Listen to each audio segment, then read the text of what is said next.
Antonia braucht Gemüse für ihre Losse-Küche und geht dabei ganz ungewöhnliche Wege.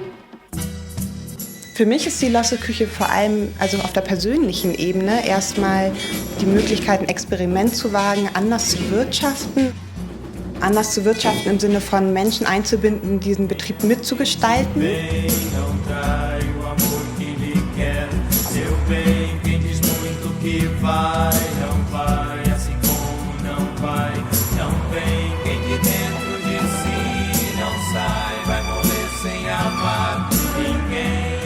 Es geht mir einfach auch darum, ressourcenschonend zu arbeiten und nicht so viele Fußspuren in dieser Welt irgendwie zu hinterlassen.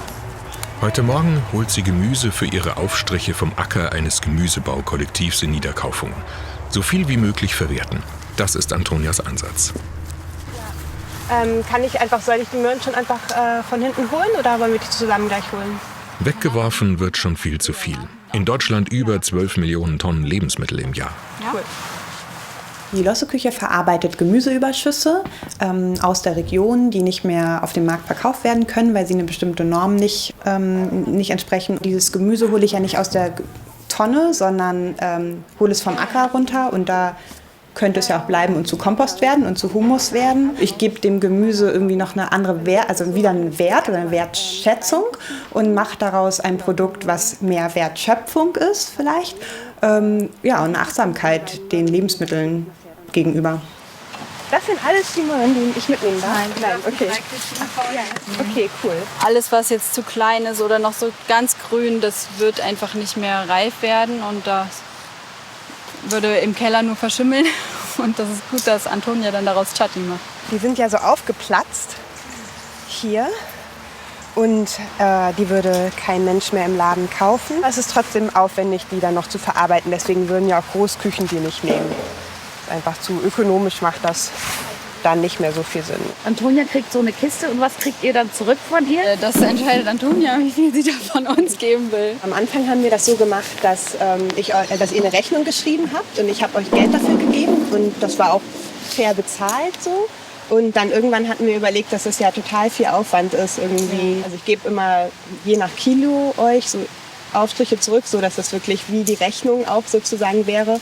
Aber wenn ihr irgendwann das Gefühl habt, das ist aber nicht fair, dann dürft ihr das auf alle Fälle irgendwie kommunizieren. So. Das ist super. Ja. Dann würde ich das so machen, dass ich jetzt erstmal die beiden Kisten mitnehme. Genau, und die Möhren. So manchmal gerade überlegen. Ich nehme die Kiste mit und die beiden Möhren und den Rest hole ich nachher dann nochmal.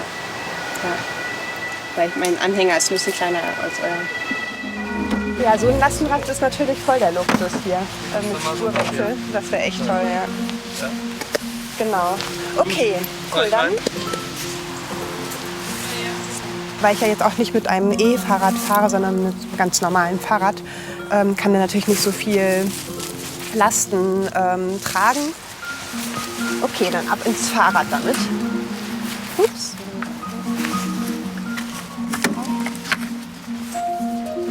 Ciao, ihr drei. Antonias Losse-Küche ist ein Ein-Personen-Betrieb, 2018 von ihr gegründet. Und ab nächstes Jahr haben wir dann richtige Lieferräder, die ich mir aber alleine so nicht leisten könnte und die wir uns mit mehreren Leuten hier im Dorf dann teilen werden. Und das macht total Sinn natürlich so für einen kleinen Betrieb wie das hier. So, ich muss das jetzt abdecken, damit die Möhren nicht rauspurzeln bei der Fahrt. Der Anhänger ist ja dann doch ein bisschen holperig. Es sind nur knapp 3 Kilometer bis nach Hause, an den Ortsrand von Oberkaufungen. Zu Hause ist Antonia in der Kommune Lossehof. Hier lebt sie mit 15 Erwachsenen und 5 Kindern in einer solidarischen Gemeinschaft. Ihnen geht es darum, möglichst ökologisch und hierarchiefrei zu leben. Jetzt können wir erstmal in den Keller für morgen. Die Kommune Lossehof ist als Verein organisiert. Er hat das Gelände und die Gebäude gekauft. Die Mitglieder dürfen hier wohnen, bezahlen aber dem Verein auch Miete. Einmal in der Woche hat Antonia die professionelle Großküche im Lossehof für sich angemietet, um ihre Aufstriche und Chutneys herzustellen.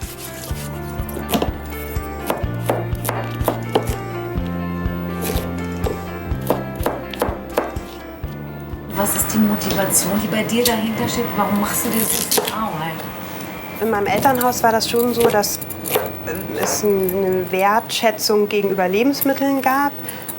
Ich hatte in meiner Kindheit sehr stark Neurodermitis und dann hat meine Mutter oder meine Eltern sehr früh damit mit so Vollkornkost angefangen. Aber ich bin in der Stadt aufgewachsen in Hamburg und so Selbstversorgergarten oder sowas haben meine Eltern nicht gehabt. Also das eigentlich hat erst angefangen, als ich nach Kassel gezogen bin, das Studium, dass mich das interessiert hat, im Garten zu arbeiten. Und dann, als ich mit dem Studium fertig war, hatte ich das Glück, in der Samengärtnerei zu arbeiten.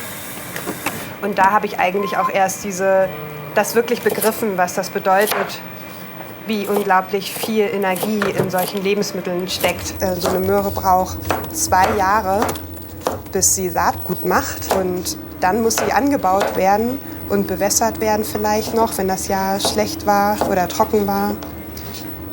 Und dann gejätet werden und geerntet werden. Also ich finde es schon ganz schön krass, wie viel Energie eigentlich in so Karotten stecken. Und ich frage mich immer, wie funktioniert das, dass irgend so ein Bündel frischer Möhren 2 € kosten kann. Wertschätzung der Lebensmittel und auch der Arbeit, die in ihnen steckt, das ist Antonias Grundidee. Sie beliefert neben Bioläden auch Kunden, die ein festes Abo bei ihr haben. Wie viel sie zahlen können, bestimmen die Abonnenten selbst. Damit ich in der Losse-Küche ein gutes Grundeinkommen habe, bräuchte ich 60 Abonnierende, die im Monat im Schnitt 9,50 € zahlen. Ich habe gerade 32 Abonnierende, die im Schnitt 12,25 € bezahlen. Das ist super. Also ich finde auch total spannend, dass so viele bereit sind, so viel Geld zu bezahlen. Also die bekommen für 12,25 € bekommen sie 2 Gläser. Das heißt, sie sind im Schnitt bereit, 6 € für so ein Glas zu bezahlen. Aber ich brauche eigentlich mehr Menge, also mehr Abonnierende, als jetzt mehr Geld pro Abonnent. Geschmack kriegt man da sowieso nicht mehr rein. Eigentlich ist es sonst, würde es jetzt auf den Kompost kommen. Ich rette sie, indem ich ihnen eine andere Form verpasse und die Vorratskammer fülle. Wichtig ist, dass die Tomaten jetzt noch mal über Nacht ziehen.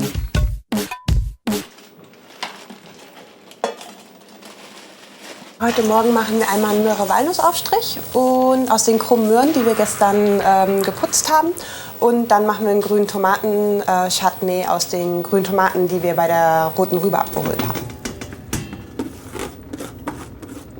Es ist ja schon die Frage, kannst du dich jetzt mit deiner Losse-Küche, das ist ja dein Projekt, dein Baby, kannst du dich damit finanzieren? Ich bin ja jetzt im 3. Jahr.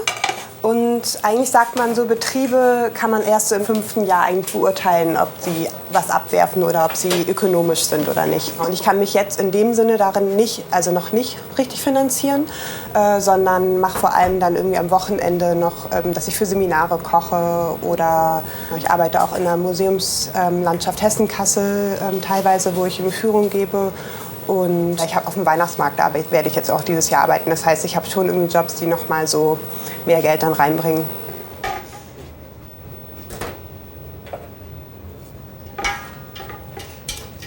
Das hört sich nach vielen zusätzlichen Jobs und sehr wenig Freizeit an. Ja, ich würde sagen, es ist so wie bei Selbstständigen einfach. Man muss sich seine freien Zeiten schaffen. Also es ist ja auch so, dass ich jetzt nicht irgendwie die Losse-Küche Montag, Dienstag, Mittwoch, Donnerstag mache, sondern sehr flexibel darauf agiere oder reagiere, wann das Gemüse kommt. Und ich weiß, die Küche habe ich immer mittwochs. Mittwochs gehört die Küche Antonia. Ansonsten wird sie über den Verein auch anders genutzt oder vermietet. Eine Profiküche mit behördlicher Genehmigung für die kommerzielle Nutzung.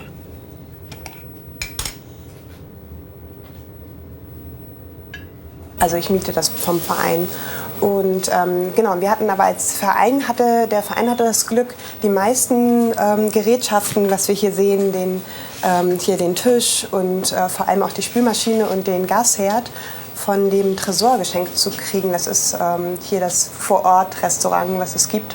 Und sonst hätte der Verein sich das auch nicht leisten können. Aber genau, 2 Tage in der Woche jetzt komplett frei zu machen, ist schwierig. Aber ich mache meistens dann so halbe Tage, wo ich dann irgendwie einen Vormittag dann doch mich mit einer Freundin treffe und einen anderen Vormittag, am Sonntagvormittag dann doch noch irgendwas vorbereite für die Losse-Küche. Ich stelle mal ein bisschen kleiner, sonst verbrennt uns das im Topf hier, glaube ich. Möhre, Walnuss und das grüne Tomatenchutney sind im Moment die Renner der Losse-Küche.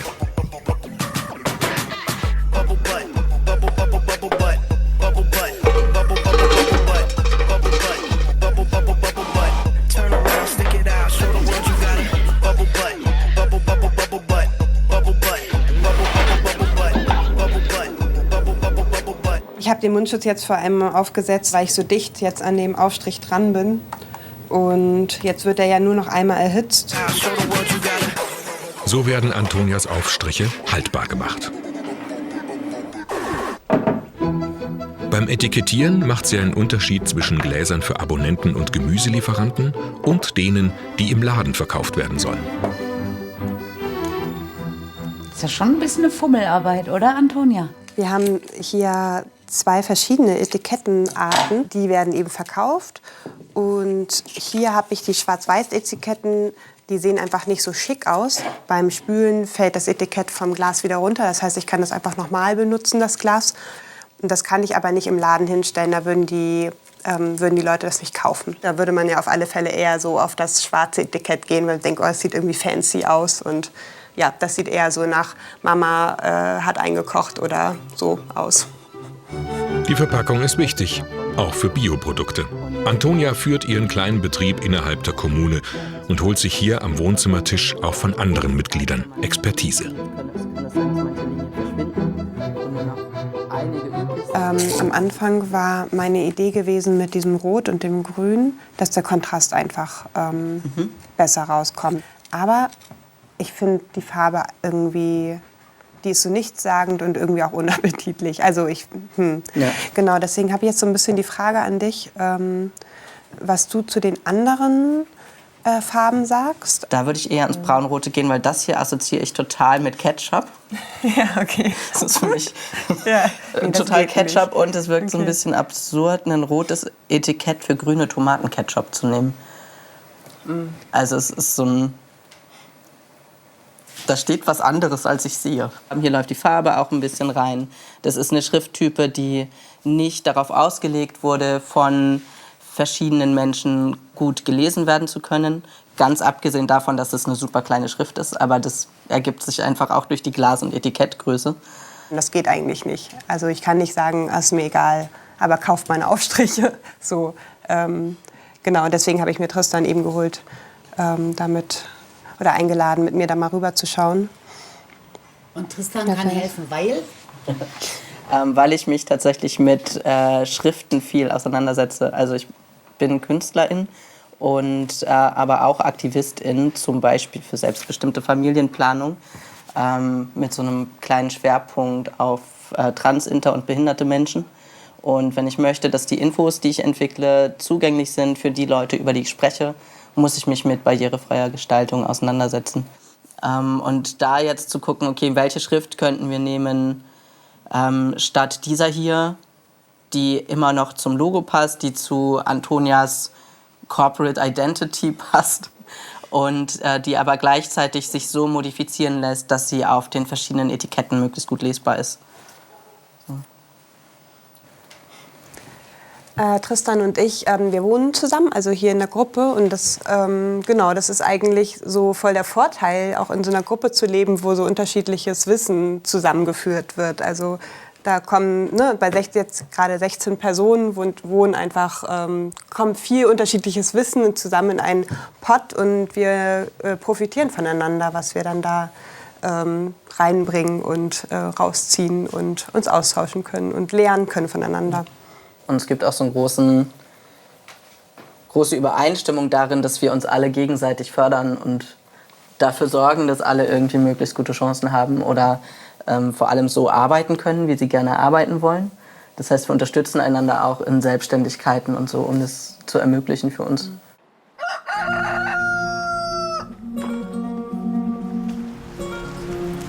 Ich wollte ja, dass du uns deinen Lieblingsort zeigst. Mein Lieblingsort mit der Schaukel, ja, den kann ich euch zeigen. Wegen der Schaukel an der Losse, dem Flüsschen, das durch Kaufungen fließt, hat sich Antonia vor 7 Jahren für die Kommune Lossehof entschieden. Und, na klar, auch ihrer Einkochküche den Namen gegeben. Das ist die Schaukel, die berühmte. Mein Lieblingsort auf alle Fälle. Wenn es dann in der Küche zu anstrengend geworden ist, dann darf ich hier sozusagen das alles wegschaukeln.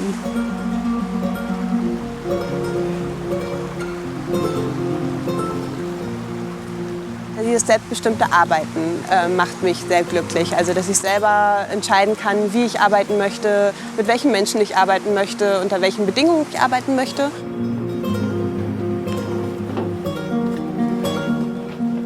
Kerngeschäft ist für mich gar nicht das Einkochen, was man oft denkt, sondern die Beziehungen, die drumherum passieren und die ich knüpfen muss, damit das Geschäft läuft oder damit der Betrieb überhaupt besteht. Das Repertoire erweitern, Neues ausprobieren. Da geht es Antonia nicht anders als konventionellen Unternehmen. Heute ist sie unterwegs nach Witzenhausen zur Tofu-Faktur, ein Frauenkollektiv und staatlich gefördertes Start-up. Antonias Idee, aus den Resten der Tofu-Produktion Aufstriche herzustellen.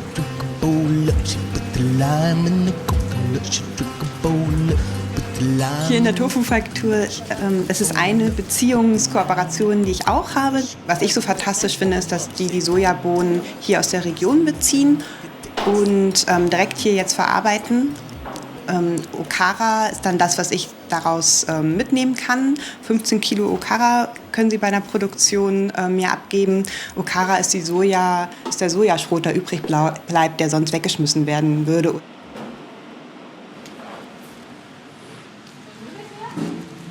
Hi. Na? Wow, krass. Ganz heiß. Okay, das ist jetzt das ist Okara, ne? Genau. Cool. Magst du mal den Deckel aufnehmen? Cool, krass. Ah ja, das ist auch ein bisschen feuchter als letztes Mal, ne? Ja, wir haben es nicht so weit auspressen können wie die letzten Male, Was weil wir heute eine kleinere Menge gemacht haben. Was hältst du davon, was Antonia vorhat? Ja. Wie findest du die Idee? Ich finde es toll, dass sie unsere Reste quasi weiterverarbeitet. Ja. Den Kreislauf so zu schließen auch Genau. ein bisschen, ne? Ja, Super. Cool. Okay, Schön. dann Viel Spaß danke euch dir. noch. Danke. Ciao. Wir gehen jetzt zur Milao und da besorge ich die nächsten Materialien, die ich jetzt noch brauche zum Einkochen. Milao steht für Mitgliederladen Oberkaufungen, auch ein Kollektiv, das für gesunde Lebensmittel ohne lange Wege sorgen will. Hi. Cool. Ja, ich habe ja irgendwie hatte ganz schön viel bestellt, ne? Ja, stimmt. Oh, Entschuldigung. So, das haben wir. Das. Hast du auch Rübenzucker auch bestellt, ne? Ja. Dann packe ich mir noch mal ein paar Zwiebeln Alles an. klar, ich tipp's hier schon mal. Ja, genau, auf Sternchen, auf Mitglied kannst Ja. du mich tippen. Heißt denn das, du kaufst auf Sternchen ein? Sternchen heißt, dass man Mitglied ist, also dass ich monatlich einen Beitrag bezahle und dadurch zu so Einkaufspreisen plus eine bestimmte, ich glaube plus 5%. 5% oder 20%, Thomas? 5%. Auf, genau, 5% noch auf den Einkaufspreis drauf und dadurch wird das dann relativ günstiger, als wenn ich jetzt bei Teegut einkaufen würde oder in einem anderen Bioladen.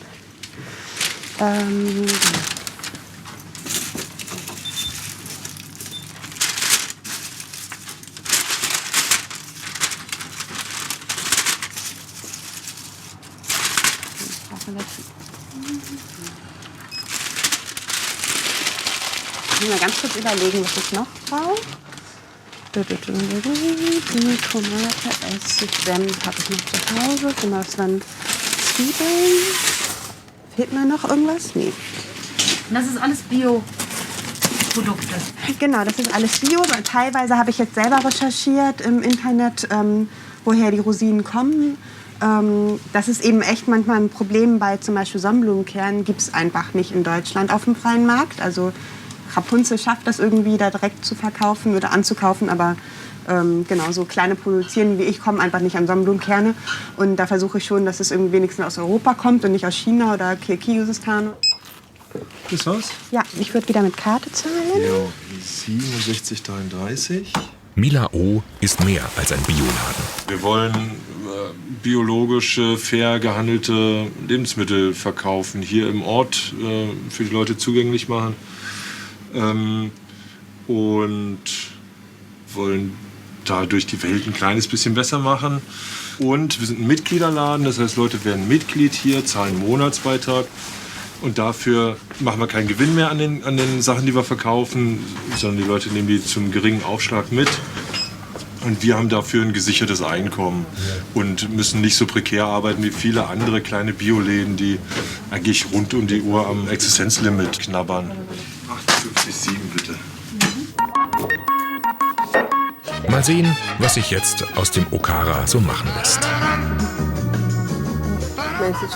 Lena kommt immer zum Experimentieren mit ihr her, weil irgendwie zu zweit ist einfach, sind wir kreativer und außerdem ist es total schön zusammenzuarbeiten und genau nicht alleine irgendwie dabei zu sein, sondern sich auch irgendwie so, auch gerade mit dem Geschmackssinn. Ne? Wenn zwei Menschen das schmecken, ist natürlich irgendwie, haben wir da mehr Möglichkeiten, irgendwie eine breitere Geschmacksrichtung oder so reinzukriegen, als wenn ich jetzt selber alleine sage, ach, ist salzig genug. Ja, wir können natürlich rote Betesaft dazu machen, aber den müsste ich jetzt erstmal besorgen. Ich glaube, wir machen es jetzt einfach mal so auf Geschmacksprobe.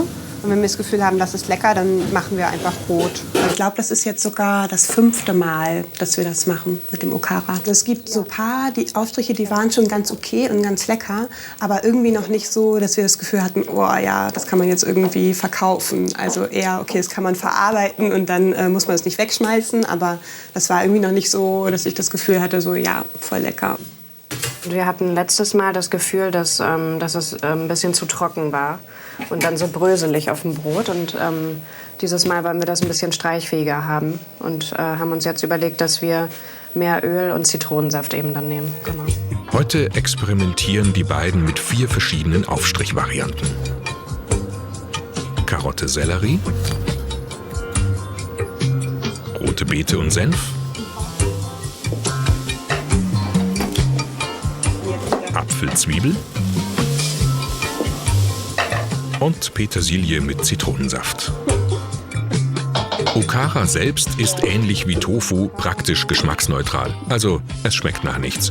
Der Sojaschrot besteht zum größten Teil aus hochwertigem Eiweiß, Stärke und Ballaststoffen und gilt als relativ guter Lieferant für pflanzliches Eisen. Ja, die Gläser werden jetzt sterilisiert. Kannst du mir auch noch mal aufhelfen? Wofür sammelst du jetzt die Schalen? Wir sammeln das jetzt für das Biolab. Eigentlich müssen die, glaube ich, auch getrocknet werden. Und am Biolab gibt es eine Frau bzw. eine Textilwerkstatt, die damit Papier herstellen. Aber die müssen, glaube ich, noch getrocknet werden, weil so würden die dann schimmeln, bis ich in der Werkstatt war. Ja, jetzt sieht es ganz gut aus. Guck mal, Antonia, was meinst du? Ja, das sieht doch cool aus. Ist jetzt noch ein bisschen stückig, aber das finde ich auch ganz schön, lecker, oder? Ja. Ja, das sieht schon sehr lecker aus und ganz anders als das andere. Wenn ich das jetzt hier so verstreiche, dann ist es schon, wie man sieht, so streichfähig und nicht bröselig. Genau, also das finde ich jetzt eigentlich so ganz gut. Aber mit dem Geschmack habe ich einfach so voll gar nicht gerechnet.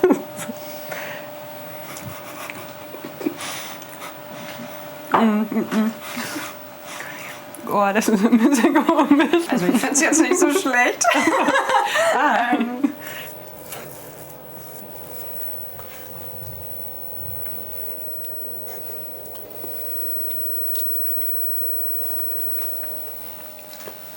Ich finde, es schmeckt voll nach Apfel. Das, was bei dem anderen fehlte, ne? Weil es sonst irgendwie so ein bisschen so, kann man essen, aber nicht so ein bisschen nichts sagen auch, ne? Was soll das jetzt verbessern? Das ist jetzt so ein Smoked-Paprika-Gewürz und das soll vor allem einfach den Geschmack noch mal runder machen und was ein bisschen peppiger. Dass es nicht so nur nach Zwiebeln schmeckt, weil irgendwie der Apfel, der kommt nicht so richtig durch. Also auch witzig, dass man immer anfängt, bei veganen Sachen so einen Vergleich zu machen zu Wurst, ne? Oder so zu Fleisch, traditionellen Fleischprodukten, weil irgendwie könnte man sich ja auch jetzt was anderes ausdenken. Aber das ist echt super schwierig auch so. Wir müssen ja immer überlegen, wie heißt denn das Produkt nachher? Und Okara-Wurst, das ist so immer so Wurst, das Benennen ist so total bescheuert. Aber irgendwie kommt man eben auf diese Brücken, die man sich so baut. Okay, 3. Versuch. Rote Beete mit Senf. Lecker. Das ist voll lecker. Pritzelt ein bisschen komisch auf der Zunge. So dieses Meerrettich-Senf. Das ist voll intensiv. Aber nach rote Beete schmeckt es gar nicht, ne? Müssen wir noch mal brainstormen irgendwie. Ja. Aber naja, gut. Aber erstmal werden alle 4 Experimente eingekocht.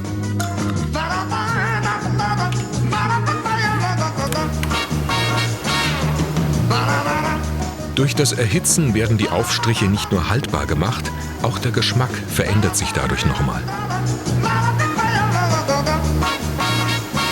Hat Spaß gemacht mit dir. War schön, dass du da warst. Das ist irgendwie cool, immer nicht alleine das zu machen, sondern mit dir zusammen. Ja. Dann kommen wir bis nach bald. Hause. Genau.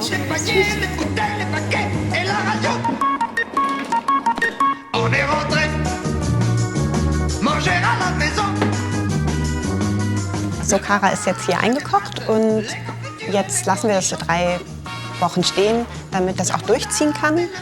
Und dann kommen Leute und probieren das und wir machen dann noch mal so ein Verkostungsexperiment.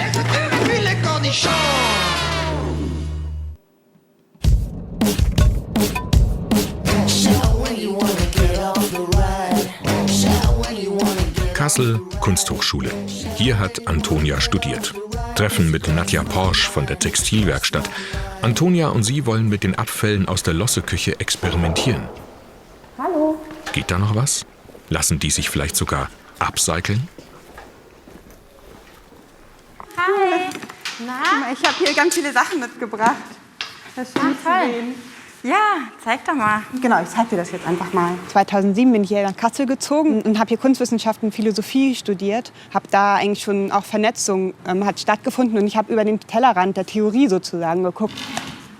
Ah, schön. Das ist jetzt nur die äußere Haut, ne? Ja, das ist prima. Da können wir dann mal gucken, weil in der Schale ist am meisten Farbstoff drin. Ah, cool. Und was hast du da noch? Genau, hier ist so frische Schale vom Hokkaido. Das finde ich eigentlich auch ganz interessant. Ich weiß nicht, ob das für Textil interessant ist, aber ich produziere ja auch Reste. Deswegen dachte ich eigentlich voll spannend, als ich von dir gehört habe und von der Textilwerkstatt in dem Biolab. Dann lass uns doch noch mal was ausprobieren. Vielleicht machen wir erstmal das mit dem Papier. Das ist Flachs, also Leinenstoff, hat ja die Flachspflanze. Ne? Schütte doch mal die ganze weiße Zellulose da rein. Mal gucken, ob das jetzt klappt. Dann hast du hier diesen Schöpfring. Leute, die haben da so eine richtige Welle drauf. Wow. So. Ja, der Rand ist jetzt nicht so ganz exakt. Und würdest du sagen, ist es jetzt zu stückig oder Im Moment finde ich es noch schön, ne? gut. Ja, also man muss immer gucken, dass hier so keine Löcher sind. Und dass es auch nicht zu dick ist hinterher. Also es ist jetzt schon so ein bisschen dick. Und dann legt man das hier drauf. Das ist jetzt so, das nennt man so abgautschen. So, warte mal. Doch, klappt. Also ich finde, es hat so was Organisches. Ne? Sieht fast wie irgendwie genau. so ein eigenes Gemüse aus. Hast du Lust, mal deine roten Zwiebeln mal so ein bisschen hier drauf zu streuen? Genau. Ja.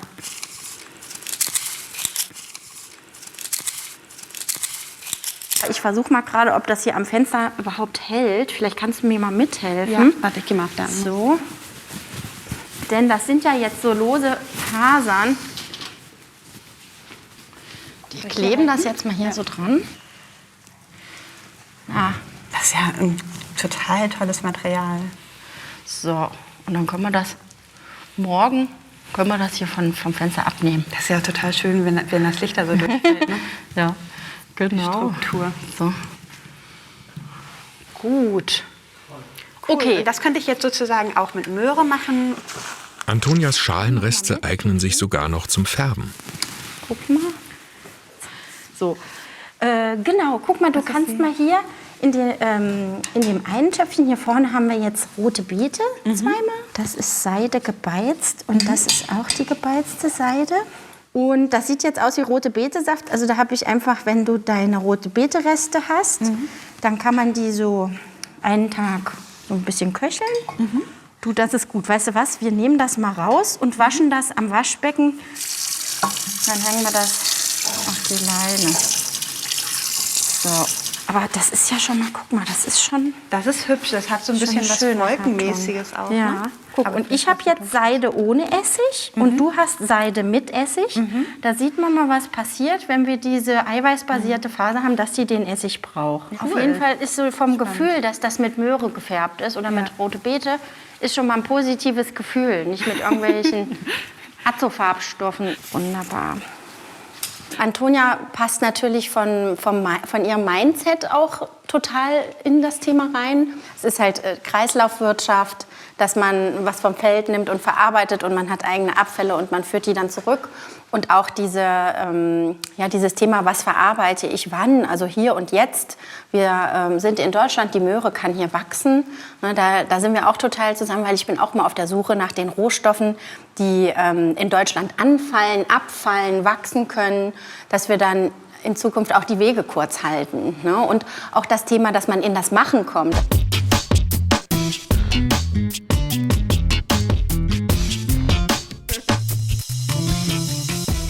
Nadja aus der Textilwerkstatt hatte mir jetzt gezeigt, wie das mit dem Papierfärben geht, aus so Resten, die wiederum die Losse-Küche produziert. Und Tristan und ich haben die Idee, dass wir einen Workshop für 2022 anbieten werden, wo wir dann Gemüse nicht nur verarbeiten und den Leuten zeigen, wie wir Aufstriche und Eingekochtes machen, sondern eben auch dann, dass die Schalenüberschüsse eben zu Kunst machen könnten.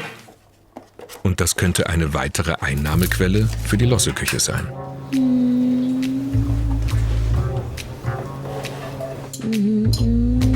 Was wird denn das jetzt genau? Ich mache jetzt mal die Leberwurst. Die Leberwurst, die ich im Milao verkaufe und die so ein veganer Ersatz für Leberwurst sein soll. Das ist so ein bisschen, finde ich, schwierig, jetzt irgendwie einen Aufstrich, einen Namen zu geben, wo irgendwie klar sein soll, es schmeckt wie Wurst, aber hat nicht irgendwie den Begriff Wurst im Namen. So, deswegen sind wir auch irgendwie immer noch so am gucken, wie könnte das dann heißen. So. Und Leberwurst, weil, okay, da ist kein totes Tier drin, sondern nur Räuchertofu und Zwiebeln und Kidneybohnen. So lecker, so lecker. Du schmeckst so saftig und so süß, wenn du mich ansiehst und genießt und mich verführst, so ganz subtil bin ich im Schlemmerparadies. Der würzige Aufstrich wird nicht eingekocht und hat damit nur eine kurze Haltbarkeit. Leberwurst ist sehr, sehr beliebt. Also es ist das, was so am besten eigentlich weggeht in der Losse-Küche. Und das ist aber auch so, das ist ein bisschen schwierig, weil das ja gekühlt werden muss. Und ich würde es gerne nach Kassel auch verkaufen können. Und jetzt im Moment ist ja nur in Oberkaufung zu haben, weil ich müsste dann irgendwie eine Logistik hinkriegen. Sprich eine funktionierende Kühlkette bis nach Kassel. Lecker. Hallo Marius. Hier einmal die Leberwurst. Ah, sehr gut. Die Leberwurst. Frische Theke. Die Leberwurst hier, die hat sich zu einem richtigen Geheimtipp entwickelt, auf jeden Fall. Da kommen Leute extra, die wissen ganz genau, donnerstags gibt es diese Wurst und die kommen quasi extra nur für die Wurst hier überhaupt in den Laden, für diese vegane Leberwurst. Also genau, da freuen wir uns sehr, dass sie das für uns jede Woche kocht. Ihr könnt ja auch mal schauen, hier hinten ist das ihr Regal. Genau, hier Losse-Küche. Und hier halt würziges Böhnchen. Also so viel ist auch gar nicht mehr da. Antonia macht sich auf den Weg nach Kassel. Wieder geht es um Vernetzung. Das Kasseler Startup Nearby entwickelt gerade eine App für die einfache und direkte Zusammenarbeit zwischen Lebensmittelanbietern und Abnehmern in einer Region. Ja, voll gerne. Wir besprechen gerade schon, was wir mit dir besprechen können. Ja, schön, schieß los. Ich habe zum Beispiel jetzt das eine Problem, ich habe einen Aufstrich, die Leberwurst, die muss ins Kühlregal und ich habe nicht die Möglichkeit, jetzt irgendwie noch schnell mit dem E-Fahrrad oder so nach Kassel reinzufahren und die ganzen Mitgliederläden irgendwie zu beliefern damit. Aber eigentlich haben die Interesse daran. Also ich suche eigentlich irgendwie eine Liefermöglichkeit, die gekühlt ist und die sowieso abfährt. Könnt ihr mir jetzt schon jemanden verraten, der zufällig immer jeden Mittwoch durch Kaufhof fährt und irgendwie zufällig Kühlware mitnehmen kann? Also da würde ich tatsächlich mal die Mitgliederläden fragen, weil die werden ja beliefert. Ja, stimmt. Ob da nicht jemand zufällig auf deinem Weg liegt. Stimmt, das da würde ich auch noch mal direkt fragen. Die wissen ja, woher die kommen. Die sie anbieten. Genau. Ja, ich weiß, für Dienstag weiß ich welche, aber Mittwoch sind schwierig. Das ist nochmal eine gute Idee. Ja, ist einfach ganz einfach eigentlich. Die Ziele von Antonia und dem kleinen Start-up sind die gleichen. Wir möchten gerne, dass mehr regionale Produkte in den Läden Platz finden, in den Restaurants auf den Tellern landen, in den Kantinen auf den Tellern landen. Es ist ganz kurios auch, dass der Salat wird dann importiert. Dabei gibt es in der Region eigentlich ganz viel. Oder viele andere Produkte, die werden exportiert aus der Region heraus und von woanders aber importiert. Dabei könnte das alles doch gar viel näher stattfinden. Eigentlich geht es darum, die Welt ein Stück besser zu machen. Das ist die Quintessenz.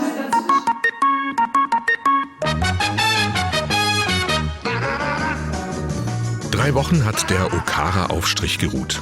Zeit für die Verkostung. Erstmal unter Freunden und Mitbewohnern. Sowas hätte ich vor 10 Jahren einfach noch nicht gekannt. Geil zu Nudeln. Total toll. Könnte auch so eine Frucht aus irgendwo sein. Das erinnert ja so ein bisschen an Beete Meerrettich, ne? Das ist ja gar nicht rot. Ich finde, dass man die rote Beete nicht so rausschmeckt. Statt dahin ein bisschen mehr Salz. Ich mag keinen Senf. Ja, ich mag ja Senf. Mehr Beete und statt Senf. Welche sind jetzt die besten? Der ist super hier. Immer wenn es nach Leberwurst riecht, finde ich den Aufstrich lecker. Und? Sehr geil. Lecker, aber ein bisschen fad. Und hiervor habe ich ein bisschen Angst, weil ich jetzt gehört habe, es schmeckt nach Leberwurst. Trotzdem, welches was ist das? Wasser. Ja, das nehme ich jetzt nicht persönlich. Das ist eigentlich mein Favorit hier, aber es gibt ja noch so einen anderen Aufstrich, der auch nach Leberwurst schmeckt. Genau. Also das wäre jetzt hier die im Milao immer zu kaufen ist. Aus Räuchertofu und Kidneybohnen. Ah, okay. Das ist schon super lecker. Die gibt's gerne. Willst du einen Löffel für die Leber? Die sind jetzt frisch. Also in meiner Philosophie wäre das Okara, die leberwurstige Variante, genau das, was ich eigentlich auch irgendwie in der Losse-Küche produzieren möchte und was ich auch irgendwie anderen zur Verfügung stellen möchte, statt die Leberwurst, die einfach toll schmeckt, aber ja, nicht nicht der Philosophie des Betriebes entspricht. So. Ich kann nur nicht darauf verzichten, weil so viele nachfragen. Ein paar Tage später der Okara-Härtetest. Verkostung vor einem Biomarkt in Kassel. Ich bin ja schon öfters hier auch auf dem Feierabendmarkt gewesen und auch vom Schmackes und vom Milao hatte ich schon Stände.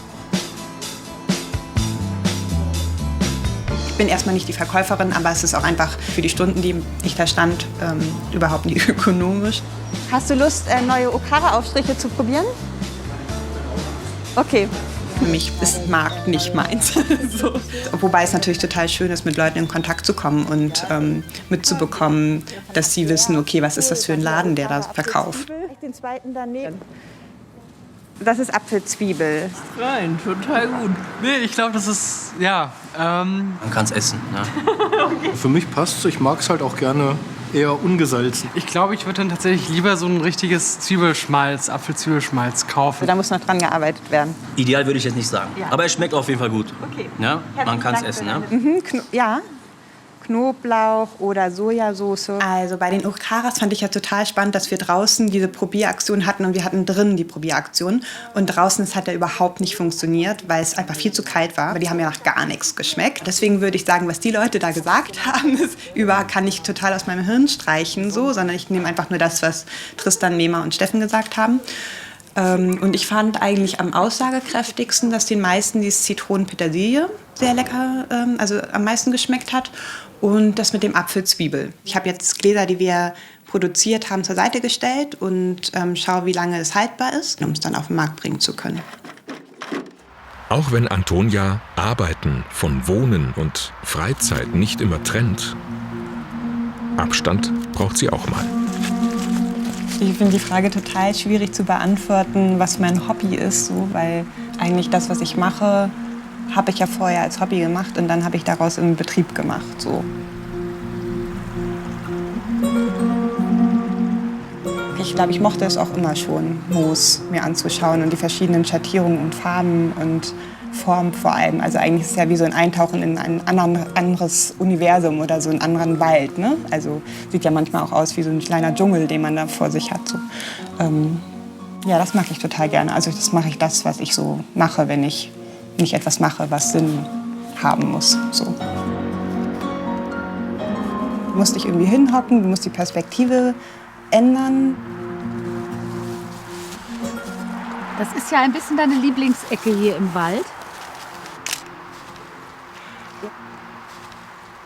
Ja, ich liebe hier an dieser Stelle den Wald so, weil er einfach noch so super gut erhalten ist, weil es hier der Nordhang ist und hier einfach noch ganz, ganz viel Moos wächst. Und hier ist aber das Problem, das sieht man jetzt auch, da sind überall so blau-weiße Markierungen an den Bäumen. Wir würden jetzt mitten auf der Autobahn stehen, dass hier die Autobahn A44 weitergebaut werden soll. Und für die Losse-Küche ist natürlich das Problem, dass die angewiesen ist darauf, dass die Lebensmittelqualität gerade bei Biogemüse hier in der Region erhalten bleibt. Und einfach unklar ist, wie dreckig dann die Losse wird, wenn der Reifenabrieb da rein sickern würde. Und damit natürlich auch keine Bio-Qualität vielleicht mehr ist. Und das ist Gemüse, was ich verarbeite, das möchte eigentlich keiner essen in den Aufstrichen. Wissen wir nicht, wie die Zukunft dann aussieht.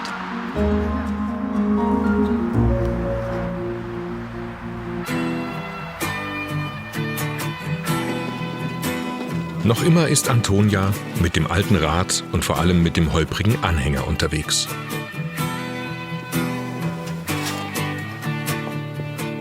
Was ist denn aus deinem Wunsch nach einem Lastenfahrrad geworden?